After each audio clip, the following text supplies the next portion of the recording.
And we're live. How are you guys doing? Another Good week, here. boys. Great to be here. Happy Tuesday.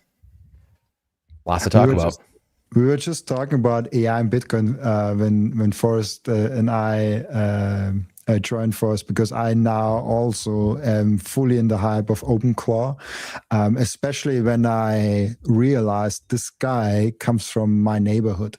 Like Peter Steinberger is literally not only from Austria, but from Upper Austria, and he when I went almost in the same school as him. I decided against this school and went in a different school, but I just wanted to drop that. And that was Wow. really the thing Wow. that got me over the edge to try out OpenClaw, because this guy actually comes from Austria. Yeah, now I'm also running my agent. I haven't figured out so much, but that thing is really interesting, like this whole agent thing, and then also the integration long term with Bitcoin, and like having someone do work for you and then he can use Bitcoin. What do you guys have tinkered so far with AI and Bitcoin? Yeah, I mean, the agent stuff is incredibly interesting. I mean, we've seen bots online for quite a while, but they've been very unsophisticated, and it's been difficult for the average tech tinkerer to get their hands dirty with it. And I think having the LLM be the engine and having a persistent memory where you can basically, with these agents, you can tell them, hey, here's a YouTube video, go watch it, digest the transcript of it, take what you've learned and go implement it somewhere. And it goes, it starts to move across the internet and starts to figure out what is the best option to do stuff. And I think the thing to recognize with AI is this is the worst it's going to be, right? It's only going to get better. There's innovation that needs to happen to protect against like things like data poisoning, and there's debates around like AI scaling laws, diminishing and things like that. But I think those are hurdles that can be overcome by technologists. So I don't know. I think it's amazing. Like, it's been like a month or two now with this OpenClaw thing being out. And immediately we saw people talking about, okay, how does Bitcoin fit into this? We saw Calais create, I think it was him. He created like a Lightning wallet that an agent can use. There's people experimenting with giving Bitcoin to their agent and seeing what they can do with it, which is just such a perfect fit, right? We've always talked about, or people in Bitcoin have always talked about how Bitcoin is the internet of money, and now we have the AI of the internet using the internet of money. And I think this is just going to become something that happens way more and way more useful. And I think that that's still like a talking point with this, is people are saying like, oh, like I just use ChatGPT. What do I need this agent for? This is like learning to take apart an engine. If you're a mechanic, it's cool, but it's not that useful, right? But really, the use of this is contained by the technology so far, which is expanding, but it's also contained by your imagination and how much you're willing to actually like think of, what could I do with this? How is this useful? Which is just having the ability to expand something just from an idea is what we've seen AI be able to do so far. So, I mean, it's just going to continue down that lane. And I mean, we can get into so many other things, but that's just my initial thoughts on AI right now and where we're at. I love that. And I had my huge moment because I did all those things already with AI. ChatGPT was literally my daily driver for so many different things that I was doing. And I was first thinking, okay, why do I need this agent thing? Like why, like I already have my agent, like I already have my AI agent. And so the first thing that I did, asking ChatGPT, why the heck would I need an agent? And he's like, yeah, like you're right, like you don't need it, and like all that crap that he kind of confirmed bias is doing with you with AI. But then I asked him, okay, be my AI consultant, ask me 10 questions, and then based on those questions, figure out if I need it or not. And he asked me those 10 questions, I answered him, and he's like, Yeah, you absolutely need it. Like you can interpolate it here. You have this use case. You have this use case, and then my mind just freaking expanded, and I was like, "Oh, I can use this. Like I can when my YouTube video uploads on YouTube, it can automatically take the transcript from that and give me based on that transcript video and can get based on that tweet ideas connected to exactly the audience, exactly to a video clip, and then actually I just have to like press send if I don't want to give him the access to my tweets, which I probably won't give in any near-term future, and make all those things automatically happen. And this is like one of the very small examples that I now came up with in the first, 48 hours that I'm playing with that thing. And I really want to build like a small, almost like a farm that does a lot of the heavy lifting of the post-production, because I was this year on the brink of, should I get an assistant at like some point, because I do a lot of like admin stuff. And then I was like, probably if I'm careful, an agent could take care of that because it's all digital. I don't need a physical assistant. How do you like Joel, Brandon, like think about that whole agent thing? Yeah, I mean, I agree with everything you guys are saying. I mean, obviously, it's going to be, like George Forrest says, is the worst it's ever going to be. The thing I think about, and just to bring it from a Bitcoin place, is just the incentives, right? The incentives of the system that we're in, and the one thing that worries me, like AI overall, the AGI, and all these things on the surface don't bother me at all. And sorry, I'm tangenting from your direct question. But just overall, the incentives of the fiat system that we're in is what scares me. Having a world with AI everywhere, that's what scares me, because it's obviously a zero-sum game in fiat. So now it's, hey, my time and energy is slipping through my hands, so I'm going to literally do anything, and I mean anything, to get by and get mine in this world, in the zero-sum world of fiat, which people are just doing what the incentives of the system are of fiat. And a lot of them don't even know, right? We talk about this all the time from the Bitcoiner world. And so that's what worries me from an AI perspective. And that's why I think that we are coming to this crossroads very quickly, whether it's CBDCs and digital passports and UBI, or it's Bitcoin. Either you're going to have freedom in Bitcoin, or you're going to have CBDCs and UBI, government money, and in a fiat, Terminator world. It's kind of like, it's up to us. And that's the crossroad that I rapidly see approaching. Now, to the AI part of it, yeah, I mean, it's phenomenal. I haven't gone down the agent road yet necessarily. I just dabbled just a little bit for, a half an hour or something like that. But just ChatGPT, Perplexity, all of the chat bots, I guess maybe you want to call them, right? Like I've dabbled with, whatever there are, 10 of those, 8 of them, dozen of them, whatever they're, so, and they all are interesting in their own right and have, little different answers and variations here and there. And just, it's mind blowing there's so many people that aren't even using them yet and aren't even like there, don't even think about it. So I think the big thing to me though, again, to kind of bring it full circle though, again, is your kids, your children, the younger generation, where it's like even just school. I spend a lot of time thinking about school. Our kids are homeschooled, and I think about how useless government-run compulsory schools are, and the normal school system. I mean, like the chasm that we have to cross as society, like what you guys are talking about, versus where like the average person is living in. Like they don't understand Bitcoin, they don't even understand the money they use now, the currency. They're sending their kids to compulsory schools. That gap is wild, and that there has to be an auditing for that. And that's the part that worries me and is a little bit scary to me.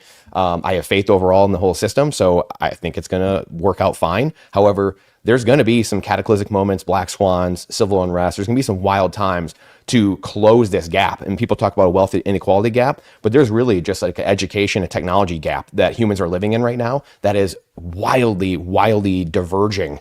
And I don't know how you rectify that necessarily, but I do know that Bitcoin being the incentive structure of the system is the way that we can hopefully the only way that gives us a chance to heal organically and bring all of that back together again. Very true. I mean, there's going to be trade-offs to everything, good and bad. I'm definitely on the side of AI being positive, not just AI, but how it was all released and how it's going to be released in the future in terms of being open source. I think open source is going to be the savior for that kind of world you played out there, Brandon, because when you think about it, all these big companies in the stock, the S&P, the companies who have really captured a lot of things, a lot of human effort, they've kind of siloed it and they've made a lot of money off it. And I think even in the last week, we've seen Claude, I think it was Claude Security Code or something. They basically announced that. And then there was another company on the S&P 500 that basically collapsed because this new Claude software could do what it did, except way cheaper. So that valuation collapsed. And then there was somebody who released another open source software on GitHub that basically replicated Claude Code Security, which made that one almost obsolete. This happened in about 48 hours. And so if you think that it's going to slow down, it's not. It's going to get much faster than that. And so if you think about that, how that plays out long term, to me, is that a lot of these companies, these big centralized entities that had a lot of power, influence, money, they're basically forcing people to invest in their companies through, the pension funds and things like that. But they don't really have any value anymore. It's just kind of what you guys were alluding to there. The world hasn't really caught up to that yet, but it's happening fast. And I think that as that happens, that wealth kind of just shifts to different places. And I think a lot of that ends up in Bitcoiners' hands, which to me, it's great to be here for the number to go up, but I think Bitcoiners need to understand when that number goes up, what kind of influence and decision-making and power that Bitcoiners will actually have. And I think that's what gives me the most hope for the future, using something like this to basically take all that power and monopoly from these big entities and give it back to the people. So there's not AI farms everywhere. People are actually doing it from their own house. That's a very powerful idea. Yeah, I just want to double down on that point there, George. Oh, the only reason or one of the really key linchpins of why Bitcoin works is because it's open source. Yeah. It's given to the world. It's led to all this crypto shit, which has muddled the waters and has been a detriment to Bitcoin from a public perspective for sure. But it's necessary. If it was a closed source project, it would have went the way of eGold and all of this kind of stuff, right? It would have just been centralized and corrupted and controlled and taken down. There's no way it would have worked if it wasn't open source. And OpenClaw, what we kind of initially started talking about here too, completely open source, released to the public, built on by all of the people using it. It's like a self reinforcing building mechanism. It's really cool. And the open source models out there, there's frontier capable models. We can't run them at home like Kimi K2 and stuff. You're going to need a few GPUs to do that, but it's possible to do that. Yeah. And there are open source models that I can run with an Umbrel or a Start9 or a mini PC or a Mac Mini or the computer I'm using, right? So that does give you the ability to have private LLM and private AI, which I think is going to become more and more important. And you're not feeding back your data into a system that is training off of that data. You're able to train your own agent off of your own data and keep that all private, which is one thing the digital world needs more of is the ability to be private. And, I think the open source way of this development is the only way that this works and takes the money out of the software companies. Like you mentioned, S&P 500 companies. I think Salesforce was hit huge, and it's because just all their stuff is proprietary, but it's all under threat by open source. Like open source developers can destroy and give back the people. It's like the unfortunately I'm using a communist term here, but like it's seizing the means of production. Like it is the power to the people by being able to write code, use code, and not have this closed source system that you are underneath of and they are controlling you because of. I want to get another perspective in here. I thought about that recently in a podcast about closed source and open source. And the internet in general is open source. Like you have the TCP/IP protocol. You could transact with, like there's the same protocol for everyone. But then the popular apps in the internet, like Google, like Facebook and WhatsApp, like all the popular apps that we're using every day, like TikTok and Instagram, they're all closed sourced. And I was thinking about that. How will this shape up with Bitcoin? Because Bitcoin, as the internet, is also an open source protocol. Everyone can use it. But then I see how people use it, and yes, there are the four of us, and there's like a few in the chat now, and there's like a few people that really go hard in the self custody, run their own node, and all of that. But we are like a very small minority. we are not the everyday Bitcoiner, and most people have their Bitcoin in iBit, on an exchange, maybe even in Stretch, in other things. So like they don't actually have the real Bitcoin with their own keys and broadcasting the transaction with their own node. They use someone else's thing. Now, I have the feeling that this will be the future for Bitcoin, like that most people don't want to deal with self-custody and running their own node. I hope I'm wrong. I think I'm not. I don't know. And now with AI, it's also interesting because you can do all those like open source things, and like it's called OpenClaw and OpenAI, even though OpenAI is not that open anymore. But isn't that the same thing that we are already done with the internet, where it is open source, but in the end of the day, people mostly use the closed source, like they will use the ChatGPT thing. I mean, OpenAI just announced that they acquired, I mean, they cannot acquire OpenClaw, but they acquired like Peter Steinberger, the creator of the thing. So I just want to throw that back to Forrest of like how he thinks this like open source versus closed source thing works, because of the internet it's open source, but like the pub labs are all closed source. Yeah, it's gonna ebb and flow like that. Like there's times where an open source application like OpenClaw becomes one of the most exciting things, and people start to build on it, use it, and it gains massive adoption really quickly. Still, in the grand scheme of things, it's relatively small compared to a lot of closed source technology we'll use, of course. But it's more so.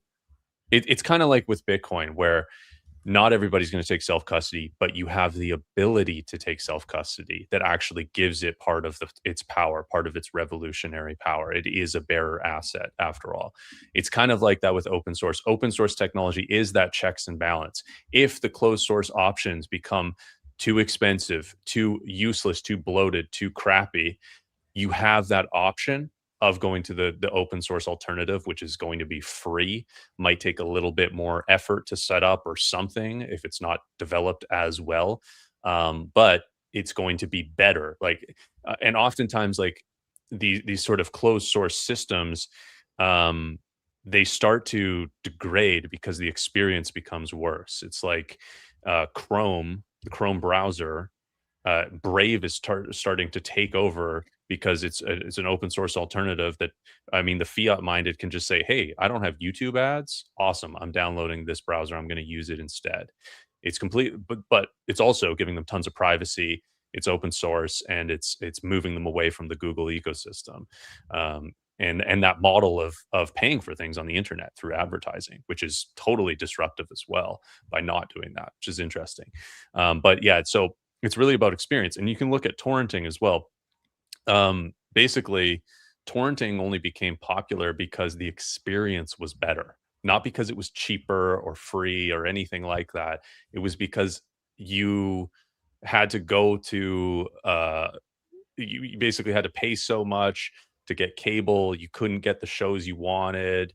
And so if you just learn to torrent, you could watch whatever you wanted and just download it all for free. Yes, you're doing something potentially illegal jurisdictionally, maybe, but the experience was way better. And then what came along was Netflix. Netflix stopped people from torrenting things, and Spotify stopped people from torrenting things. People were willing to pay for these things because the experience was even easier than torrenting. So it's really just about, like, there's a lot of people that are just not willing to like put in any effort. But if they do, the open source alternative there, and it's really that check and balance that starts to eat away, and there's going to be sort of these ebbs and flows of popular open source competitors. That's my theory, at least. Yeah, I couldn't agree more, Forrest. And I think that's where there's so many good things that are going to happen. and then it's going to be mixed with these bad things. Circling back to what I was saying earlier, like there's going to be stupid things that happen, the way people use AI, whatever. And you never know what's actually real and what's not at times, in the sense of like, what news headlines are you seeing? What's the one girl that was leading the AI at Meta safety thing, and all of her emails, it was deleting all of her emails, or it's, hey, the AI is like, trying to plot to kill the person. Like, I don't know which things are real, which things are not, but like, are there things like that will end up like happening to a degree? Yeah, it will. But then that's where humans, I don't know where I was talking about this before recently, but that's where I do believe in humans in general, because humans inherently, our first instinct is to protect ourselves, and it's to stay alive. So like humans everywhere collectively, like there might be some things that really galvanize the country, or galvanize the continent, or galvanize the world, where it's like, oh shit, this is not good. And then you see people come together that normally wouldn't have come together. And then using the tools that we do have to then combat some of the tools that maybe have gone awry a little bit. So I do think Bitcoin, mixed with just the inherent nature of humans to try to stay alive themselves, are going to be battling that. And I do believe we'll be nipping some of these things in the bud at the end of the day. Some of these technologies, like you said, it was like the Spotify and the torrenting and what happened there. Some of these things will naturally progress. And to your point as well, these things won't, like you think of like the second layer of Lightning, or like third layer like federated mints and like things like that. Like as things become easier, yeah, there probably won't be a ton of people that are like, oh, I'm self-custodying with my wallet, I've got my node setting up and blah blah blah. Yeah, it'll be like the person in the community, like a decentralized governance model, just like how at least America was founded, or maybe a lot of the West when people moved from Europe and came over. That's a lot of what it was. It was a lot of decentralized governance, and hey, we've got a local community, we're governing ourselves. And we've seen that throughout history, I guess, all over the world. But then naturally, you have these bigger conglomerate powers that come together, and they just naturally over time try to take more and more power. So we see this like throughout history, through all governments, on all continents, basically. But this is like this new frontier, and that's what's so hard, I think, for the average person to put even for us, like we're the average person, the average pleb, like we don't even know where this is just the start of the first inning, like we just dropped the puck in the hockey game. Like we have no idea like where this is about to head. And that's what's both very cool and very exciting at the same time. A lot of people are apprehensive and like, where is this going to go? But I do believe that it's the inherent goodness of people, or wanting to stay alive, will combat and beat back a lot of these things before it gets too crazy. Because people are right now they're worried, you're scared, you see these headlines, and people start taking action. To you look at like Trump getting kicked off of Twitter 4 or 5 years ago. That was unthinkable in America. That was like, oh, your free speech is gone. Like for an American, that was like, whoa. Well, then what happened? Parler came out. Well, they got taken off the Apple Store. That was another thing. Like right after that, I was like, whoa, like what is happening? Well, then what do we have? Nostr, Elon buys Twitter. Like things will happen because dumb things happen. We will have good things come from that.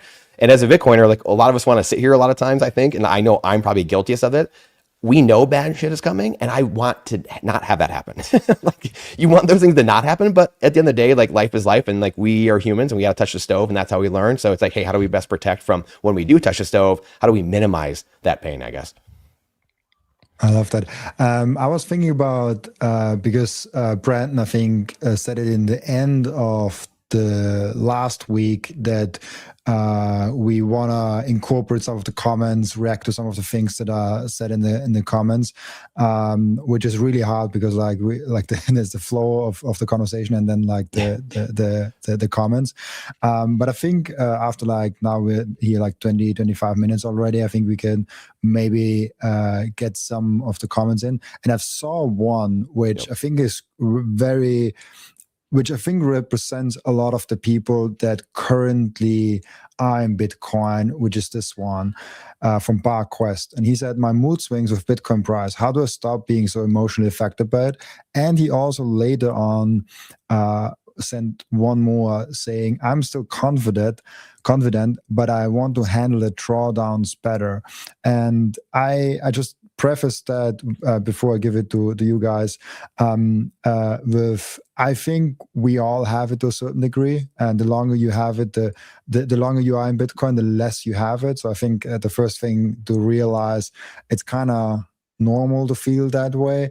If you have a bunch of money in Bitcoin, and you see your purchasing power go from X amount to half of X amount within like 4 months or 5 months, what it's been, you would be weird if it doesn't do anything to you. if it doesn't phase you whatsoever and you have no feelings towards that, I think that would be weird. So you having some emotions when the asset that you love goes down 50%, I think it just shows that you're human and it's normal. But what do you guys have to say about handling drawdowns, especially now I don't even know the price, probably something in with 60,000. It's very difficult to balance the level, the portfolio you have, what assets you hold, with the level of conviction you have, and that conviction can really be a lot more fragile than you might think. We're in a bull run, you understand Bitcoin, some basics of it, maybe even beyond that. Your conviction is way higher, and therefore you allocate way higher to it, and then your conviction will waver when it has a drawdown, which is, as Robin says, completely normal. It's completely normal to feel emotionally distraught from your the purchasing power of your investment. There can be all sorts of crazy emotions. There could be like, oh, why didn't I think this was going to happen? Why did I buy it at this level instead of this level? You can blame yourself and all this, but part of it just is the experience of a Bitcoin holder. Like, this is not an asset. I mean, I'll talk to so many people that are older than maybe 50 in my family, and a lot of them, their apprehension of it is it's too volatile. And it is, because they're used to assets that don't move like Bitcoin. I think, all of us, we're kind of used to this volatility now, and it's normal for us. There's a lot of people that are investing in tech stocks that move like this as well, or other assets that they've been exposed to, and the volatility is just part of it. And for me, it all, once you experience it, it builds your conviction again. Once you see it return, it builds your conviction even more. And then the entire time you realize, well, I actually just could have looked at the amount of Bitcoin I had, not the dollar value of it. And that's that saying that seems very meaningless to many people, which is 1 Bitcoin equals 1 Bitcoin. It's kind of a line that people will just, okay, whatever, that doesn't mean anything. But it actually means a lot. It means that is the denominator. The Bitcoin is the denominator. And it's really just about, do you have more Bitcoin over time? Because the dollar price, if you're not actively spending your Bitcoin, if you're not fully living on a Bitcoin standard, it really doesn't really matter day to day what your Bitcoin is worth. And in fact, the only reason you should be looking at charts is if you are trying to think of buying a dip and things like that. If you're thinking about timing it within the short term, which is mostly a fool's errand, but go to it if you want. And then it's just about how many sats you have. Do I have more sats this week than last week? That's really the number that's important. But it's one thing to say that, it's another thing to feel that, which is something you build over time through conviction. Yeah, that's the main thing for me, is that it just takes time. It's not something you can watch a 2-hour video on or listen to this interview and say, oh, I'm going to be more convicted about Bitcoin. I'm not going to feel as much next time we have a 50% drop. You just got to go through it, because when you go through it, you learn different things along the way. Like this time last year, I was much heavier allocated to Bitcoin than I am a year later. In terms of, I had hardly any cash this time last year. But after going through that whole thing, I realized that, hey, it's probably a good idea to have some cash, not only just to help cover my short-term obligations and not have to sell my Bitcoin, but also when it drops by 50%, you have some dry powder you can put into Bitcoin and get more sats for that same amount of dollars. So I think that's a big one, is just you can't learn it by through somebody else's experience. It's something that you have to go through yourself. And I love what Forrest said there in terms of the balance of sats, because that's what everybody should be looking at, right? I asked this question before. I said, if you looked at your bank balance every morning, your bank account, and that number just went up every day, you'd be pretty happy about that. Nobody does, because you get paid by your employer, you get paid by a customer, and it goes up, but then you got to pay all your bills and it goes down. Whereas Bitcoin, if you looked at your Sparrow wallet and your Bitcoin balance every day and you just saw that number going up, that's a pretty good feeling, I would say. Like, if you just looked at Bitcoin as it is, not as an investment, but an actual money that you can use in the future, that's huge. So that's what really helped me get through it, is I saw my sats going up and up and up, and even accelerated because I could trade the same amount of fiat dollars for the same, or for more sats, those units that I'm trying to collect more of every day. And so that's what's kind of got me through it. Yeah, it's it's one of those things where we don't know when these things are going to happen. So to what you guys are saying, like, having some cash, like, doing what you need to do. I say a lot, like, you have some, food storage, you have some water, you have some firearms if you can do that, have some cash, whatever it is, right? Like, you got to stay protected for what's coming, whether it's a hurricane, whether it's a blackout of the grid. Who knows what's coming? We've seen all these things. We've read all these things for years. We have no idea what's happening. It's just a good thing to do for life, being, somewhat diversified in that sense. Just the ephemeral part, just the survival part, having community. That's why, community with Bitcoiners, people that are like-minded, is so important. It's the number one thing in a survival situation is community, actually, because you don't know what you're going to be short on. But at the end of the day, we know which direction things are going. If Bitcoin can, it's only two things. If Bitcoin can credibly enforce its fixed supply and stay decentralized and secure, and governments are going to continue printing money because it's a debt-based system, there's only one direction we're going, folks. We don't know when that iceberg flipping moment, the suddenly moment, is going to happen, whether it's in the next year, or whether it's in the next 10 years or whatever.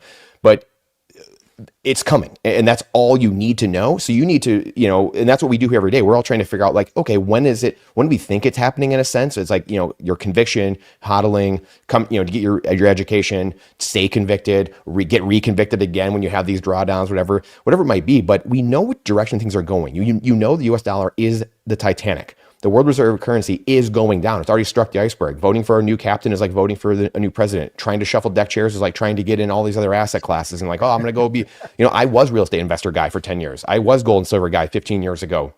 I've been down those roads. And you get to Bitcoin, you see the wizard behind the curtain, and only in Bitcoin, in a protocol outside of that whole system, can you actually, the lifeboat, start backing up and realizing, oh my gosh, the ship is going down. I was told my whole life that ship can't go down. I'm reading the newspaper clippings. Everyone's told me how it can't. And then all of a sudden you start backing away. Only in Bitcoin can you see. You can't see it from altcoins. You can't see it from, you just can't, because Bitcoin is a 4-letter word, but Bitcoin is about learning all the workings of the system. Bitcoin's not about, oh, I've got Bitcoin, so now I'm going to be rich someday. That's what people might think. That's what many of us maybe thought when we got in. And then you start moving away. You're like, yeah, I got on the Bitcoin or the life raft, and you start moving away. You're like, oh shit, no, I'm really leaving the system that's sinking. That's the aha moment. So at the end of the day, it's like you guys all said, it's just getting what you need to be comfortable to ride out this process. In my eyes, putting a time frame on it, I think it's 10 to 20 years from now. We are a global Bitcoin standard. To me, it's like the demographic shift, the wealthy, the older generation, the gerontocracy, the ones in power that have the wealth, they're in the halls of power. They are going to go away. That's just how life works. We all go away at some point. Well, they'll be gone. The younger generations that know nothing other than Bitcoin, or will know nothing but Bitcoin, that's this event where we cross that event horizon where there is no going back. And it's frustrating, it's annoying, because we see it now today, and we wish everyone saw it now today. Going back to earlier, we don't want people to touch the stove. We don't have to go through this pain, but we're kind of going to have to go through this. It's just like humanity, these turnings. It's just life. So get prepared in the way that the boys were saying, what makes you comfortable, what you can sleep at night, and weather this time period. And if it happens sooner, great. But it's going to take a little bit. It's not going to just happen overnight, and prepare accordingly. And I think there's another amazing point that Chor kind of already brought up, and Skylar also in the comments brought up amazingly, where he said, I got myself out of all the debt. I maintain a fiat emergency fund and a DCA. And with that setup, which is a very simple setup, it's like it's not complicated to not have debt. It's not complicated to have some fiat emergency cash, and then just DCA every week, month, day, whatever makes sense for your setup. Like, that's the simplest setup you could possibly have. And it's also one of the most powerful setups that you could possibly have. And when I talk to people, when people come up to me in DMs or even in conferences and tell me like, oh, I'm stressed out about the price, I always ask, do you have debt? And more often than not, the answer is yes. And I'm like, yeah, I would also be stressed out about the price if there is a point where I can get margin called.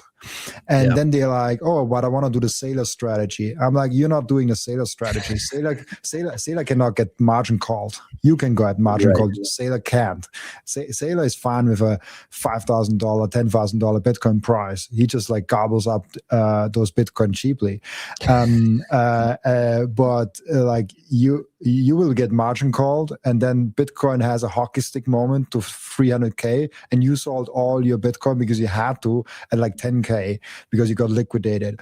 And so I think I would always be very cautious with any type of margin call, loaning, borrowing against your Bitcoin. Like, be very sure you can handle that stuff, because having an fiat emergency fund, having the DCA and no debt is a very powerful, very nice strategy that can't really be beaten by a lot of other strategies out there. Like, why would you go ahead and do that and go into debt? I don't know if you guys have any opinions on like borrowing against Bitcoin and debt and all of those things, but I'm very clear on it's probably a bad idea. Well, I saw a comment in my YouTube channel about 2 weeks ago now, and it was basically a guy. He said he'd been buying Bitcoin since 2017, and kind of what he said, it wasn't a lengthy comment, but I got the message. And basically what he said is, for the last 9 years, he's taken any money that he didn't need, he didn't need in the short term, he wasn't going to buy anything else with, and put that into Bitcoin. And he said he hasn't had one stressful day in his life. And that's what it is. It's people who tried to do too much, who are desperate, who think they need this amount of Bitcoin, and they start making silly or stupid decisions to try to chase that quicker. And that's how people get burned. That's how people lose. But if you just look at Bitcoin as a savings technology, and you take any money that you don't need within the next 6 months to a year, and you buy Bitcoin with that consistently at every price, how could you have a bad day? Especially when you zoom out 9 years and look at what the chart's done through that time. Then you don't get caught up price watching, chasing the price, losing sleep over debt that's coming due. I think the simplest strategy is the best strategy in Bitcoin. And that's what a lot of people miss, because there's all these different channels promoting this fancy technique and this crypto coin and this different strategy. And it's just like, take whatever value you have that you aren't going to use, put it in Bitcoin and sleep. Like, it's not that complicated. It's really not. I think there could be a place for debt in people's portfolio, but it's not for me to say. It's personal finance, and it does add additional risk. And if you can't handle that, that's going to become a problem for you. It's basically that simple. The problem is most people don't realize what is too much stress for them. Yeah. They don't realize what it feels like to have debt, or the other thing there too, right, is with that example you had, Robin, where somebody had Bitcoin and debt, they now start looking at the Bitcoin as a way to save themselves from the feelings that the debt created. So now it's not just about Bitcoin and maybe what drew them in, or what builds conviction for them of being part of the revolution, part of the alternate money network. It's now, well, this debt is feeling like it's boxing me in a little bit. I have to sell this Bitcoin to get out of this situation I'm in. It's now, that is what the option is for them, which is not a good place to be in. So I don't know. For me, like, yeah, it's not my place to tell anybody what to do. But personally, I would never borrow more than 10% worth of my stack. And if it was secured by the asset itself, I would start with an LTV of 30% or less. And so that is incredibly conservative compared to other people. And I would not even think for an instance that I am replicating what Saylor is doing, because he has no margin callable debt on his balance sheet. All of the debt they have is convertible into equity, and they have equity with a liability attached to it in the shape of their preferred instruments. So it's not even debt in a technical sense. And it's a completely different animal. And people are trying and pretending that they can do that, but it is make believe and pretend. It's a completely different story at a personal level if you're taking on especially a securitized debt than what Saylor's doing. Yeah. What are you guys thinking actually about strategy? Because I think as we speak right now, there is the strategy world going on.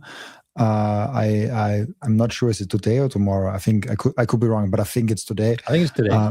I think also it's today. What do you guys think about strategy? Actually, I think I've never talked with any.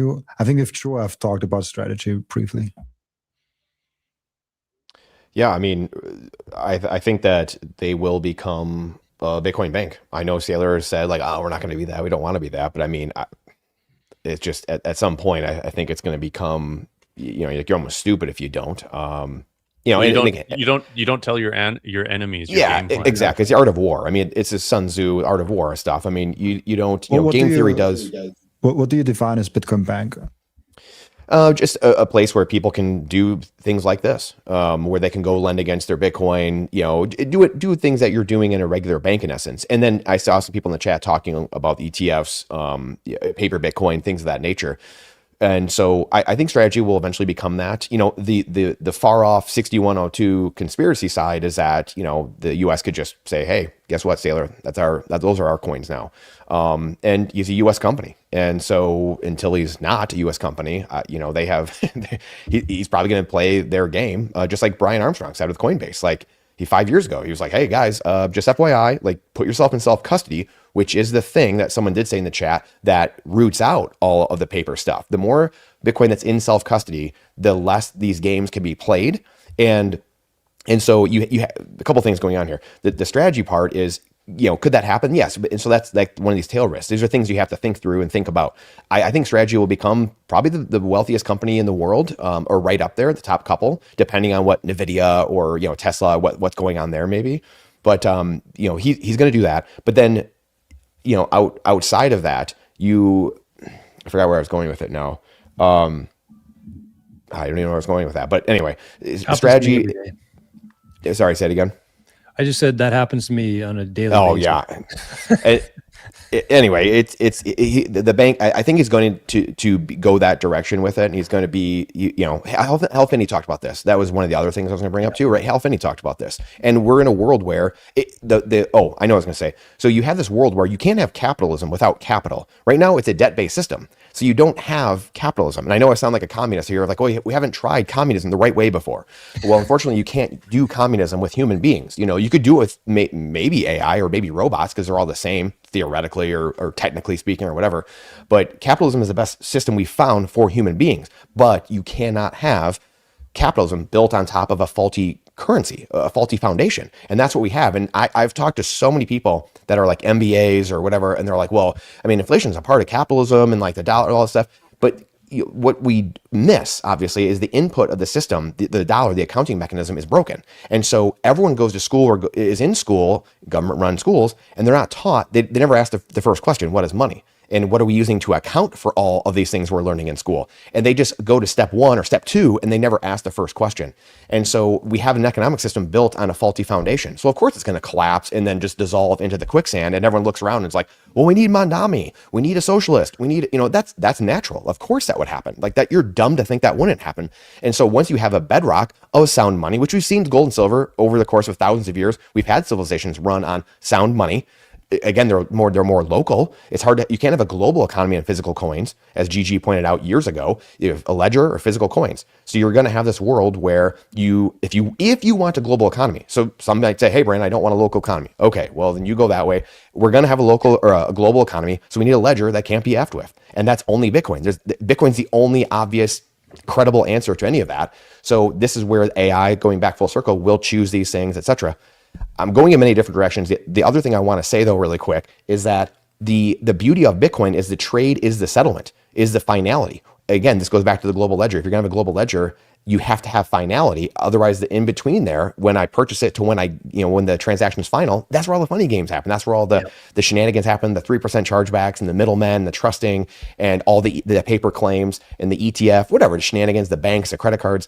So because Bitcoin, you can play funny games on Bitcoin for a little bit. FTX proved that. There's going to be people doing that. But my big prediction over this next 10 years as things happen, the black swans we're going to see, I think, will be some nation states going down, some banks going down because they play funny games with Bitcoin. And the beauty of Bitcoin that makes it different than the gold and silver is the gold and silver is physical. So you don't know how many coins are in the world and you can't audit it. It's impossible to audit. Who are you going to trust to audit all the coins in the world? Bitcoin is not that. It's the opposite. We can all audit it with our node, and anyone's running every 10 minutes. So the funny games can be played for a little bit, but eventually you F around and you find out. You will get found out. The tide goes out and these shenanigans will end. And that's where, coming full circle with all this, and I'll land the plane, is you don't change Bitcoin, Bitcoin changes you. Society keeps learning, oh, I can't keep effing with things. I have to conform to this protocol. End of story. Yeah, there's money to be made in the shenanigans that you described right now on top of Bitcoin, paper derivatives and whatnot. But there's risk involved in all of the people holding those claims that don't amount to anything. And as we've seen, Bitcoin is that perfectly auditable ledger, and the games get found out, and those people will be left holding the bag. And then the next time it comes around, they say, you know what? I'm just going to hold Bitcoin because this is too risky. Look at all the people that blew up last time doing these same games. And then it'll get smaller and smaller, the group that are willing to play that incredibly risky game. And so it all comes back. All roads lead to spot Bitcoin. That's what I was going to say when we were still talking about the AI stuff too, is that with the internet being a protocol, I think that the world wasn't the same state that it's in right now when the internet came out. People weren't as concerned. There was no real risk of rug. People didn't care. They still don't care about privacy. But it's different when you have your livelihood and everything that you've worked for over your life. When that starts to slip away from you, people act a little bit differently. And I think that we've kind of mentioned the boomers have the wealth right now, which is going to be passed down to Gen X, millennials. And the Gen X and millennials, I think, feel a lot differently than the baby boomers and the generation before them about, agency, about sovereignty, about taking responsibility for what you own and not trusting with somebody else. And so I think that there's going to be a lot of different attempts to try to capture Bitcoin, but ultimately they're all going to fail because of that. And I think we have a generation here, I'm speaking as a millennial, who gives a shit about that stuff. And I don't think that my parents ever did give a shit about that stuff. Not because they're a different person than me, but because they were raised in a different environment than I was. And I think that's the biggest thing, is that the baby boomers had radio, TV, and the newspaper for their information. We have unlimited access to all information except the Epstein files. But for the most part, we have access to everything. And anybody who's willing to spend a couple hours looking into things, you can change your mind pretty quickly. And I think that there's a lot of people in this demographic who are willing to do that. And we're going to be the ones who have the wealth in a decade or two from now. And so that's why it's not a rush for me, because I know what's coming at the end of this. Mm-hmm. Just casually dropping the Epstein thing. He set that up. Well, I mean, even that though, the internet that we see now, because it's been captured, is what, 2% of what's actually out there on the deep dark web, as they call it. But what are we able to see? Even 2% of it? That's the Epstein files, just kind of a microcosm of the reality. The window that have been able to see, and our parents was like this before we got here. So it's widening. I guess that's the point. The window's widening. Yeah, and it is great. Sorry, Brandon. I think it's crazy to think about the possibilities with that. And I love the point that Forrest made. We do see with the internet that you have the closed sourced apps that kind of win over most of the mainstream, but you always have the possibility to go down yourself, and you can still use the open source things. And the same with Bitcoin. Even in a world where most of the Bitcoin are paper Bitcoin, you can go down to self-custody and do it yourself. And I think this is the main thing that I'm trying to get in. I want to do just for Brandon, because you said it will be a bank. That's why I asked you for the definition of a bank, because I kind of think they already are. And I think Saylor is not that secretive about it. Even when I listened to the recent Natalie Brunell interview he did on his channel, I think it dropped 2 days ago or so.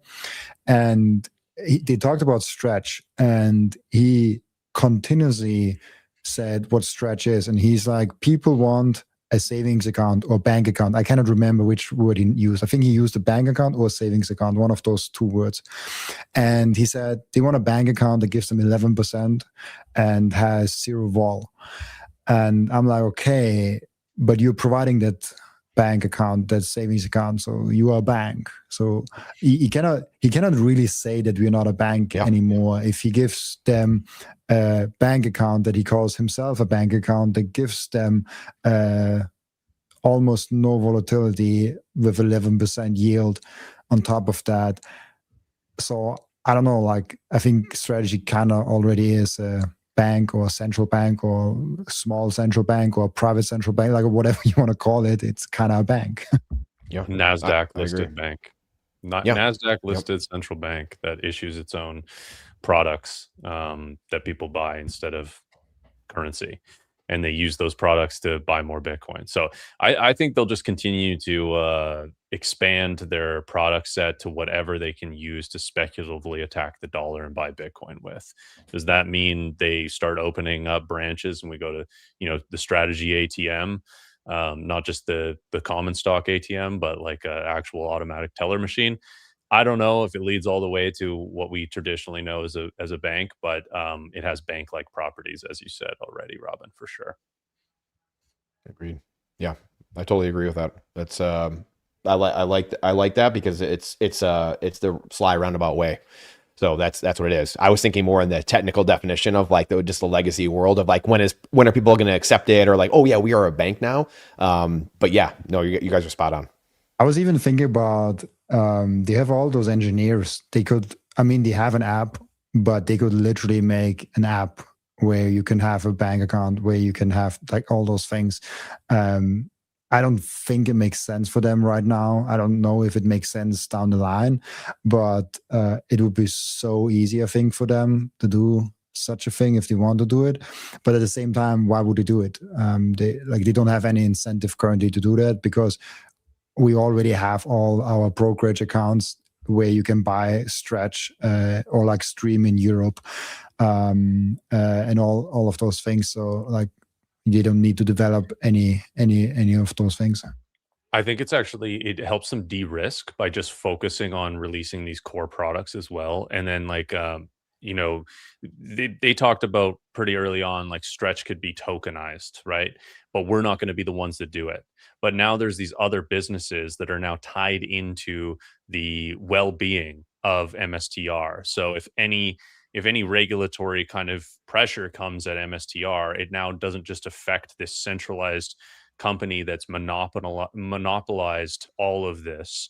It's actually affecting all of these other things. So if pension plans and savings account or retirement accounts start holding all of these, and there's some sort of scrutiny around the products of them and how it is a blatant speculative attack on the dollar and a reinforcing of Bitcoin as this capital base, they can say, well, you're now affecting millions of people that now hold this, as opposed to just Strategy that is controlling all of it, right? It's intertwined. They want to get as intertwined, and really, I mean, you can see this with the convertible bonds they offered as well. It was all these massive banks that they partnered up to do the release of those. It wasn't just one, like it was, they're trying to make as many connections in the TradFi as possible so that they're cemented into the current fiat system as they can be, because that actually protects them and allows them to continue to do what they're doing. Yeah. I think this is going to be, I think Strategy is building something very powerful. I agree with everything that you guys said.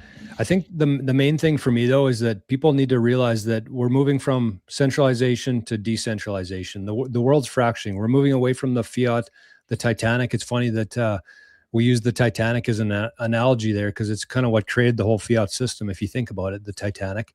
Yep. But the point that I want to make here is that whether it's Stretch, Strategy, the next AI stock, big stock, I think the last thing people want to do at this stage of the game is get distracted with other things, because an 11% dividend sounds pretty enticing to a lot of people, but that means you're capping your upside. I think that's what a lot of people miss. They kind of see the 11% that they can get from it, but if you're holding something like Bitcoin, which has dropped 50%, and with everything kind of macro happening right now, you're going to miss out. That's a huge opportunity cost if you're holding anything other than Bitcoin, I think, at this point, whether that is Strategy, Stretch, another crypto token, hopefully not, but real estate, gold even.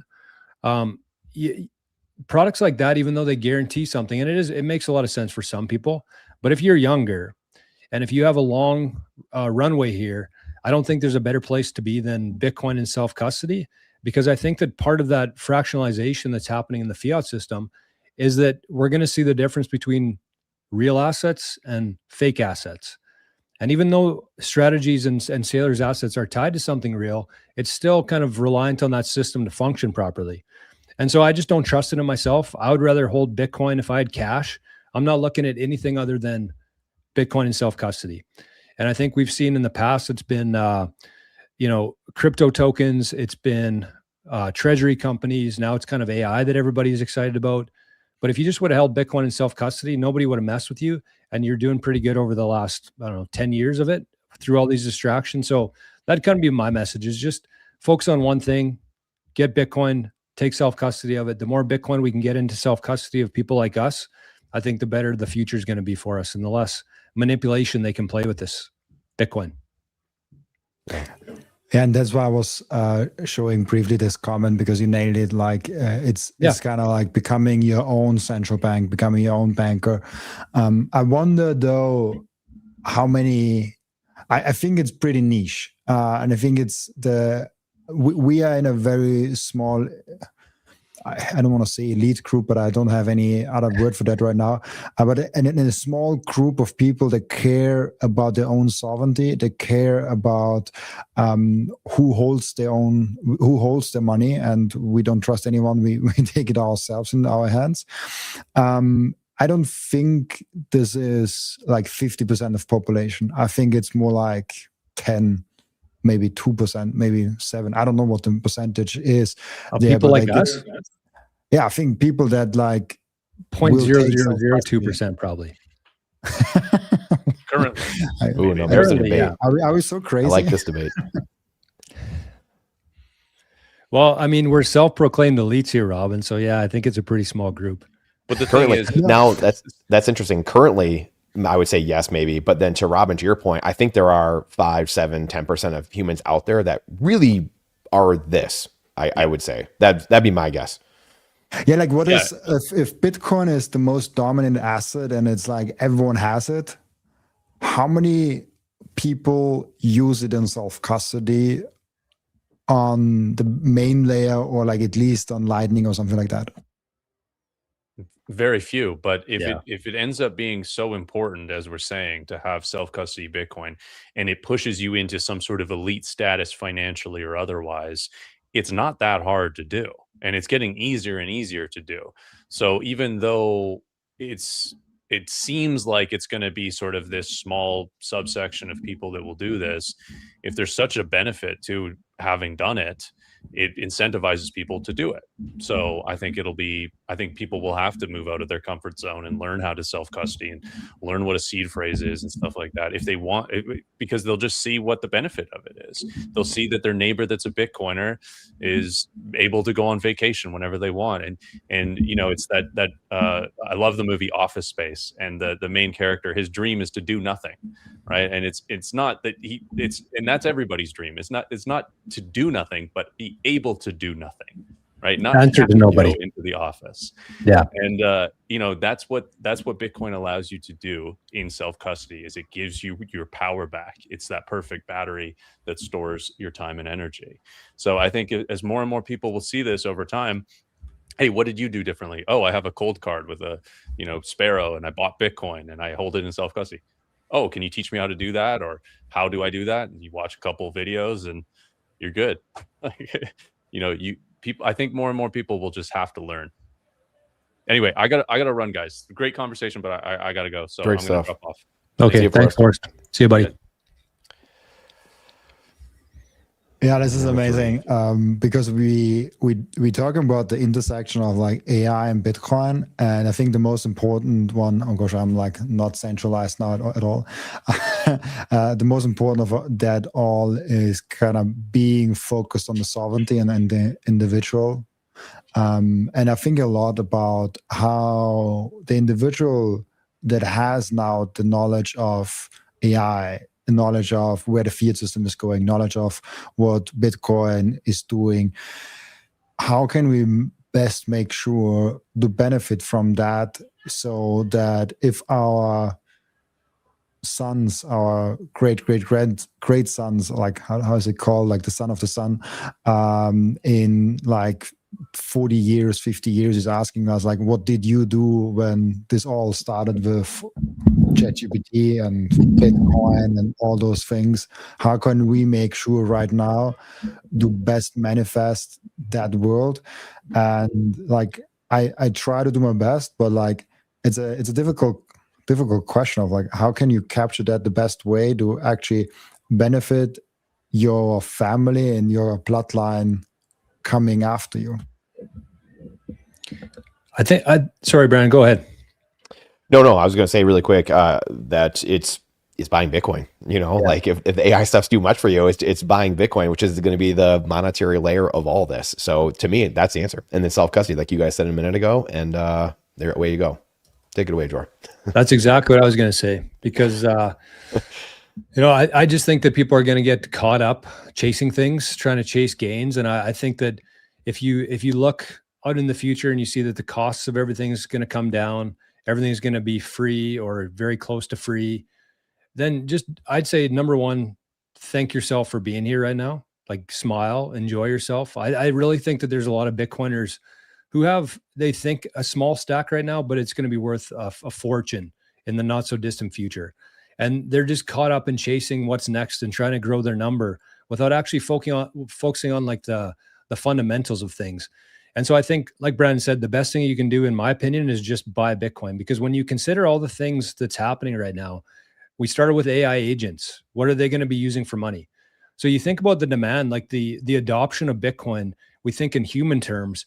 But think about when every AI agent doing all these different jobs on the internet are accepting Bitcoin and wanting Bitcoin, the demand for Bitcoin doubles, triples, quadruples quickly. So there's more people, more demand chasing that scarce bottom line of Satoshis. So the value of your sats are going to go up significantly with that. I would say the other part of that too, not just AI, but the baby boomers selling their real estate, selling their gold, cashing out their pensions. A lot of that will also flow into Bitcoin. And I'd say the last thing here in terms of the demand of it, because that's what you have to consider, right? Because there's two reasons why the Bitcoin price goes up. Number one is because they print more money and it goes up artificially, but that's not really great for Bitcoiners because the price of everything goes up as well. But the real way that Bitcoin goes up is by more demand. And so more AI agents using Bitcoin is going to be a big one. And the baby boomers are going to be selling their assets. That's going to flow into Bitcoin.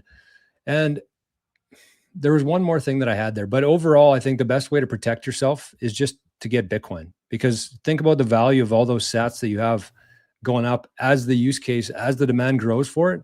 That's the best way to protect yourself. You don't have to get too crazy and creative and build all these things. You could if you want to, but it's like, why would you? Just let all that productivity flow into the sats that you already have. That's exactly what's going to happen.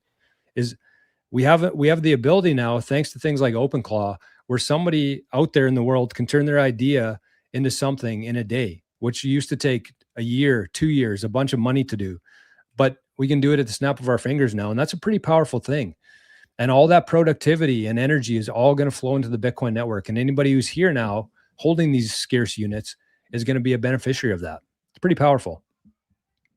Yeah. I mean, there's only a finite amount of time that this system is going to continue operating. The debt-based global, there's no currency on earth backed by anything, right? I mean, it's at the end of the day, it's a completely failed system. It's the end game is coming at some point. And again, like we've said, it's probably the next decade or so, next decade or two.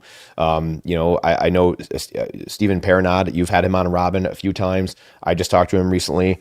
And like he says, like he's probably like the next 8 years or so, because you're going to see, like when you look at like even the power law or some of these things, right, where like you have massive dampening in the volatility. We've had dampening obviously over time now, but the amounts they're going to move are going to be a lot. So like we just had a 50% drawdown from 125 or whatever to 65. Whatever it is, 60, it's a 50% move. But can you imagine a 40% drawdown when you're going from 2 million down to, whatever that is, 1.2 million?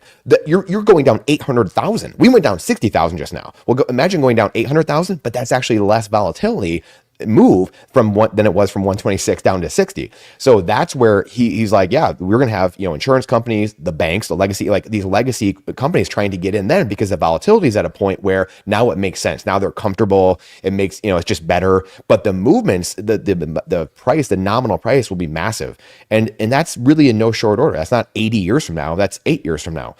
So anyway, that to me is it's getting Bitcoin. It's the thing where you can put your finite time and energy into an equally finite asset, you know, and that's, to me, it's like we all have a finite time on Earth. So what are you going to do with that? We all trade it for infinite pieces of paper right now. That is wow, or infinite digits on a computer. That is just absolutely bonkers. And people are going to wake up to that. The younger generation, under 40, under 45, is done with the lack of transparency, done with there's no merit, there's no accountability, done with that. And I can't emphasize that enough. I mean, you guys are obviously all of similar age to me. We're all under 40, 45 years old. And everyone you talk to that's under that age is sick and tired of being run over and there being no accountability for absolutely anything. And that's why the decade or two of auditing we are about to do, going through government agencies, the tearing down of a lot of these agencies, the auditing of the money, everything, it's all coming. It's all coming. And if you're blind, if you don't think that's going to happen over the next 20 years. I want to bring something in from Stephen that I'm curious what you two guys think about. He talked, I think, on both my podcasts, or like even all three of them that I did with him already now, about the perfect allocation towards Bitcoin and it not being 100%, which hurts my heart because it was 100% for so long. And he talked about how the best allocation is around 70 to 80%. I think 75 he mentioned. I'm not 100% sure. It was around that range. And the theory behind that is you can DCA, like if you always keep it at 75% allocation and the Bitcoin price drops like 50%, your Bitcoin allocation will drop significantly. And then you have to buy more Bitcoin to kind of make that allocation go up again to 75%. And if Bitcoin price rips, you kind of maybe either skim some off the top or just like let it ride out and compensate with cash flow, however you want to do it. And so you end up actually after a period of time with more Bitcoin than you would if you just go all in, because you have the ability to use that volatility, because we're going down 40, 50% on a regular basis. So use that dip to buy more Bitcoin, which was an interesting thought. Up until he brought it up, actually, I was like, I don't need a cash buffer. I just go all in. The biggest Bitcoin exposure will get me the most Bitcoin. But I'm rethinking that now a little bit to like increase my cash buffer. And I'm thinking of like maybe a perfect Bitcoin allocation is around 70 to 80%, and maybe playing with some strategy, maybe with some stretch, and maybe with some actual cash with the rest of the 20, 30%. How do you guys think about that? I went through a brief phase where I had 100 and some percent allocated into Bitcoin and equivalents. And yes, it is painful when there's a downside. Then when there's a downturn, it's pretty painful. So I learned that lesson the hard way. I kind of had the concept of, okay, I'm going to be here for a long time, so I'm just going to put everything into Bitcoin and associated companies, which would be, you know, Bitcoin self-custody, some Bitcoin on my Aqua wallet, Bitcoin with strategy, I guess, you know, through their machine there. But I've definitely changed my mind in that. And I love that strategy, Robin. I think 80% is a really good allocation, because you will, and that's what you have to keep in mind, is that you will end up with more Bitcoin than if you just go 100% in. Because when you're 100% in, you're forced to sell when you don't want to sell Bitcoin, and you lose a bunch of your stack. So you go down, you drop. Whereas if you have some cash on the sidelines, and I think that's what I would stress in terms of that strategy, Robin, is make sure that it's in a completely different system than Bitcoin, like cash.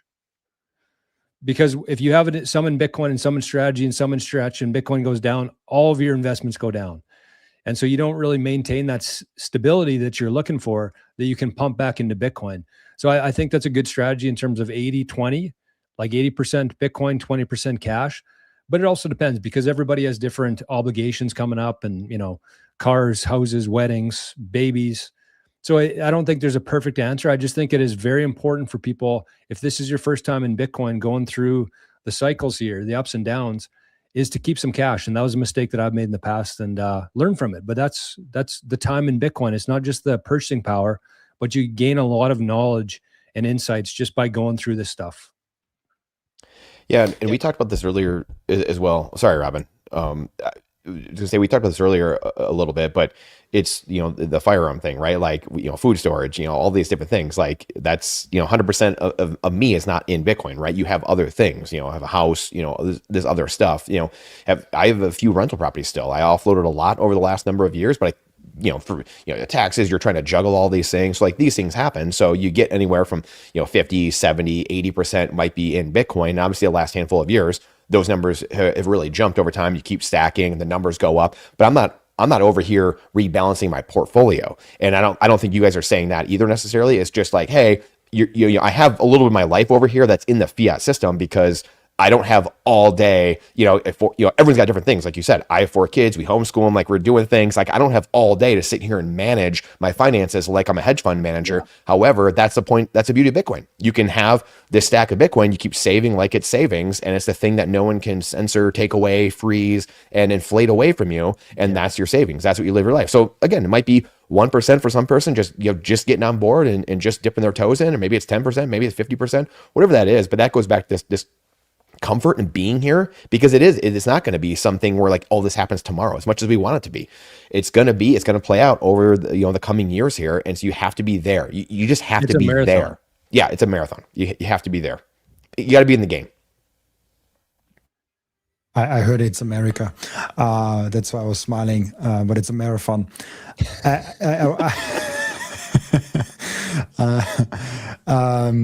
Just like randomly, like it's America.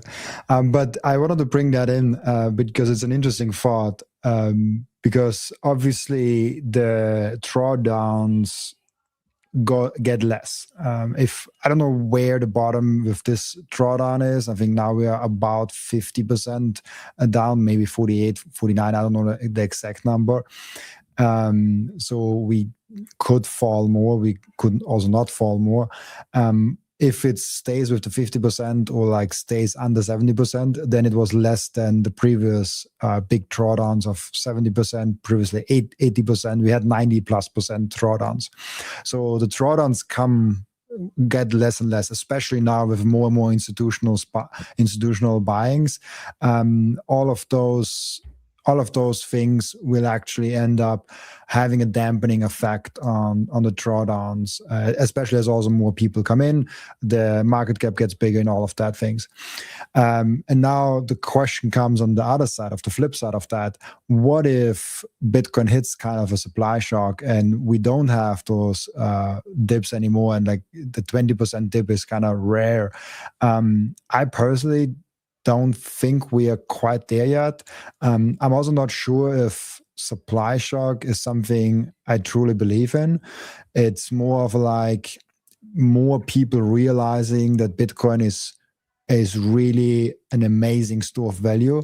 But whatever happens, like we've seen it with the 100K, like so many OGs have sold. So many people that were in the Bitcoin for a long time had the laser eyes to 100K, all of a sudden now sold because they had a huge amount of wealth. Think about the person that bought Bitcoin at $1,000 and all of a sudden he made 100x on that. And he put all his money in there and he's 100x wealthier than before. Obviously, it's logical for him to maybe improve his life by 2x if he is 100x wealthier than before. And so my point more with the supply shock is, if we rip from now 60K to 600K and then maybe to 1 million, there will be a lot of people along the way that will sell Bitcoin, use it to buy a home, to retire yourself, to get your kids to a better private homeschool, like all whatever you want to do with money. You go on a holiday, go on a 1 year like a world tour of like figuring out where is the best pasta in the world, probably Italy.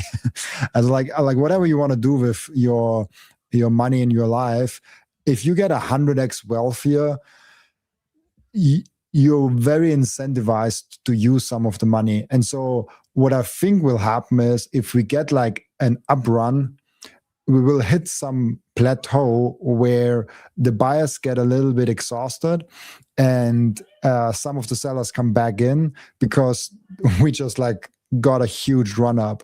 And so I'm not sure if we ever hit a true supply shock, but I could see something else happening, that we hit huge hyperinflation and the currency just collapses, which on the Bitcoin side will look like a supply shock, but it's not really a supply shock. It's more like, yeah, the underlying currency that we are measuring Bitcoin in, it just collapsed. What are you guys thinking? Yeah. This is kind of what I was alluding to earlier with like the younger generations. I do believe that the loss of trust all over society is going to be there with the currency as well, and that's hyperinflation. So whether it's like what kind of hyperinflation, like whether it's like a walking inflation, creeping, running inflation, hyperinflation, like all the different terms they have for it. I mean, at some point you have all government currencies have gone to zero in all of human history, every single one. So this one's no different. Just because America has 13 aircraft carriers and 165 nuclear subs or whatever, it doesn't matter. As soon as enough people, a saturation point is hit in society where people don't believe in that currency, China, Russia, like all these countries have slowly crept they're slowly, tiptoeing back away from the US dollar, hoping no one notices, right? This has been going on for 15 years. And again, social media, this is joined up with the rise of social media and all these things happening. Well, guess what? Now look, all of us are talking. We weren't doing this 15 years ago.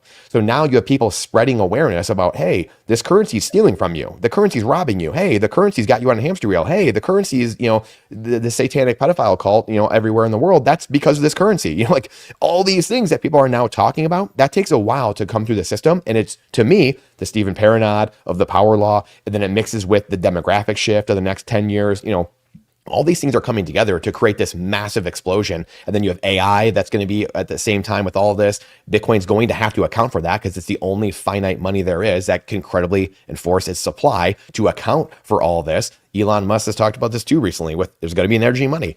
Yeah. Henry Ford talked about it 100 years ago. I mean, like, how many more signposts do you need to see all these things coming? And people, then they sit back and say, I don't know. It's like, guys, it's blatantly obvious if you put in the work and do it all and put it all together and draw it out in a mind map and say, wow, look at all these 1,000 bullet points I just drew out and they're all going one direction. It's pretty simple. Yeah. I had an idea there, Brown. I love listening to you guys because it always, as I listen, I just come up with these different ideas and thoughts that I have, and then you get onto something else, and then I forget what I was going to say. That's usually how it goes. But I think that as we go forward here, I think that again we're separating real from fake, and I think that's never been more. That's what it was. We've never had an asset before. So when you ask me, do I think there's going to be a supply shock in Bitcoin? I have no idea. And the reason why I have no idea is because we have nothing to compare Bitcoin to.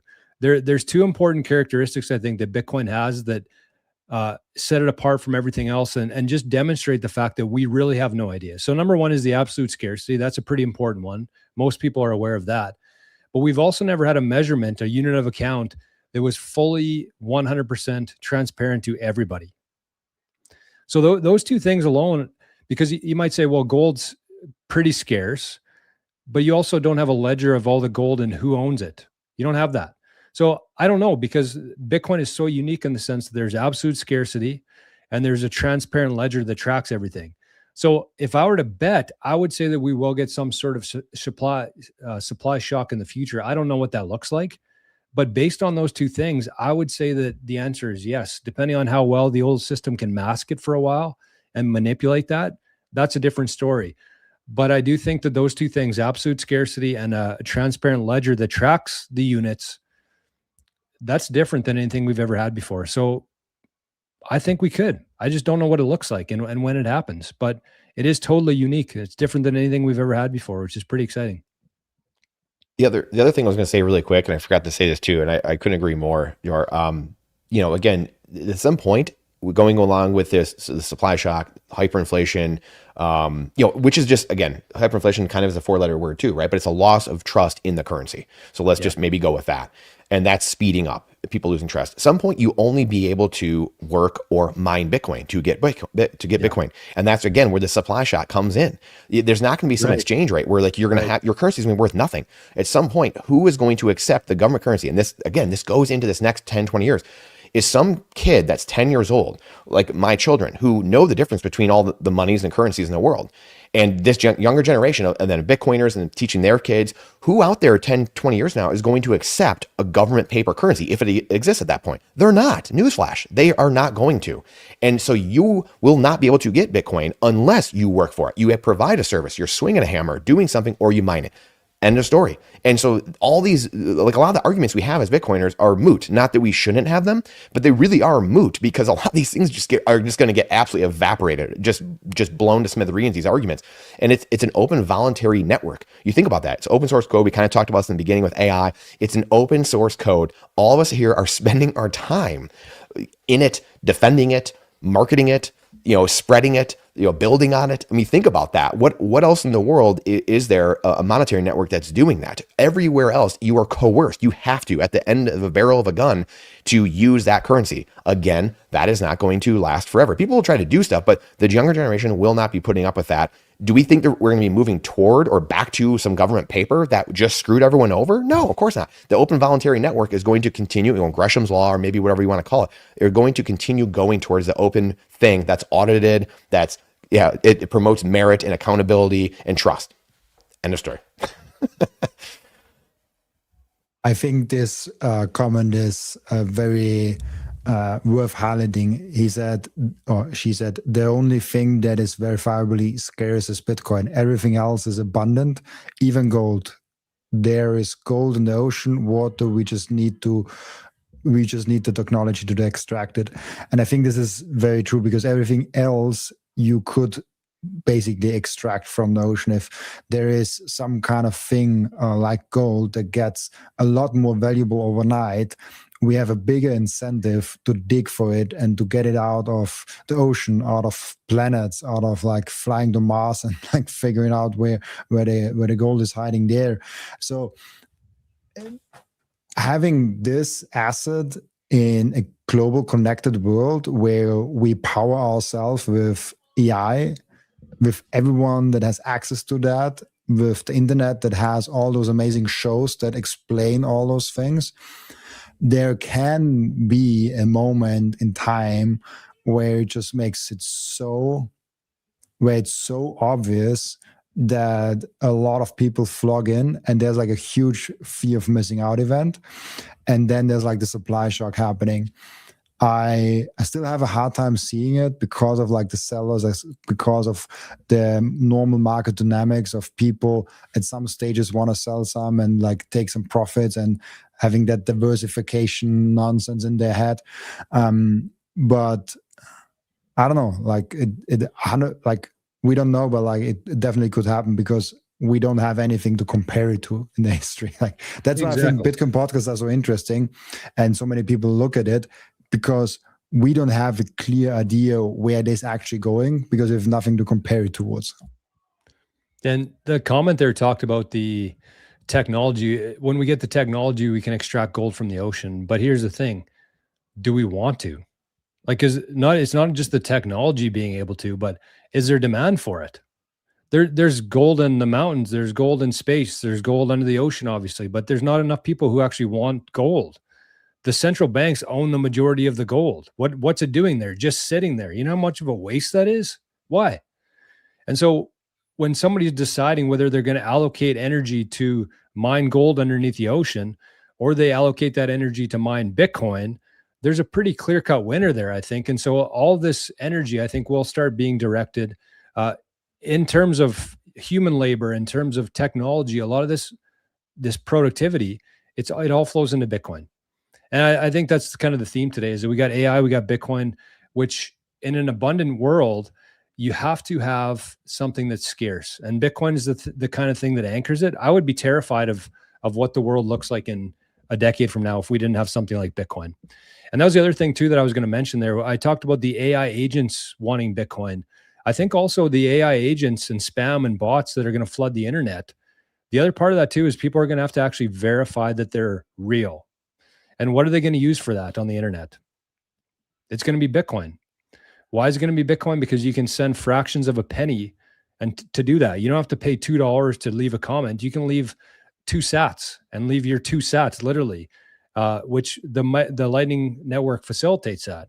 But the other thing too is like with all this technology and AI and things like that, unlimited amounts of crypto tokens and things that can be spun up and created, unlimited amount, abundance of that. But there's only 21 million Bitcoin.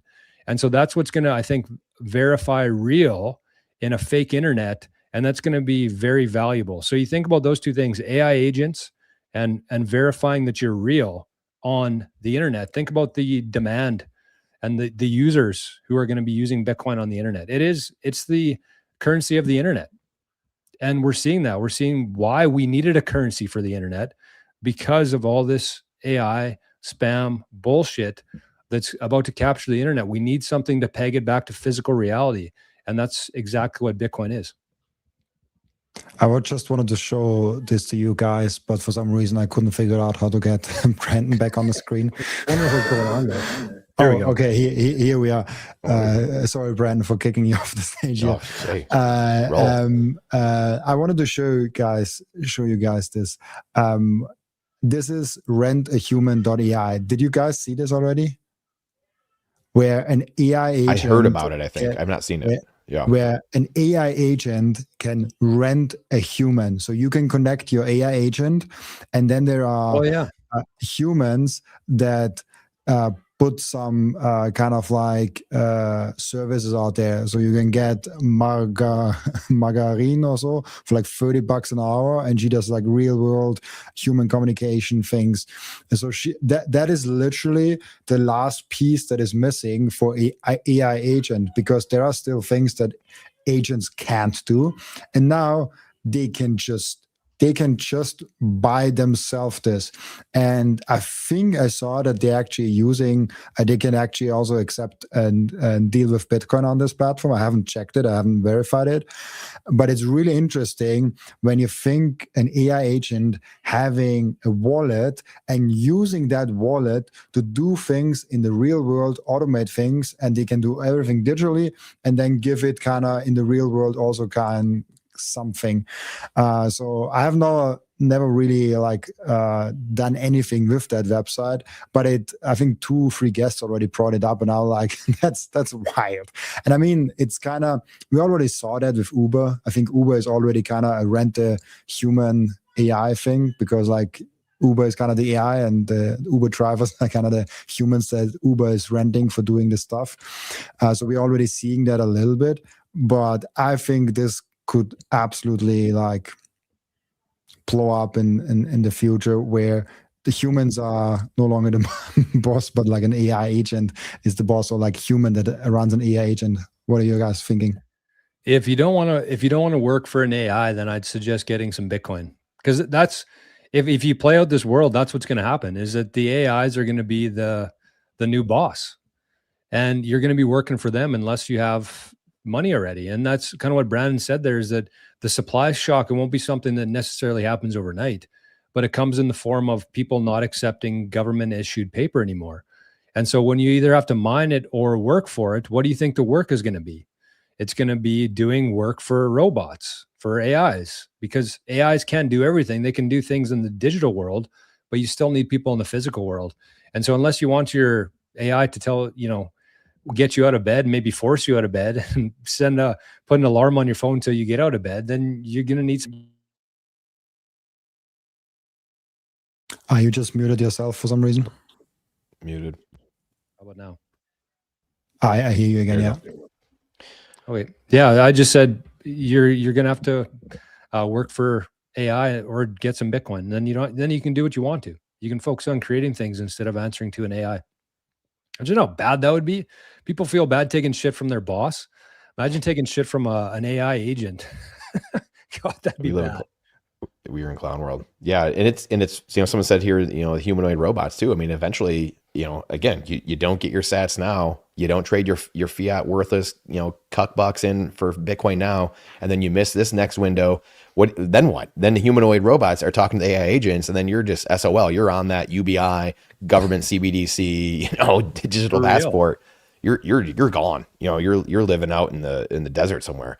So, I mean, that's the world, like, just like we started, that's like the divergent world we are entering of information and money that is rapidly, not approaching us. It's here. Like, we are rapidly diverging right now. Yep. It's wild. We even talked mining. I mean, like, you think about like mining and like what could come with AI and just renewable energy and Bitcoin mining. And like, it's wild what could be happening in the future here. That's a whole nother show that could be done.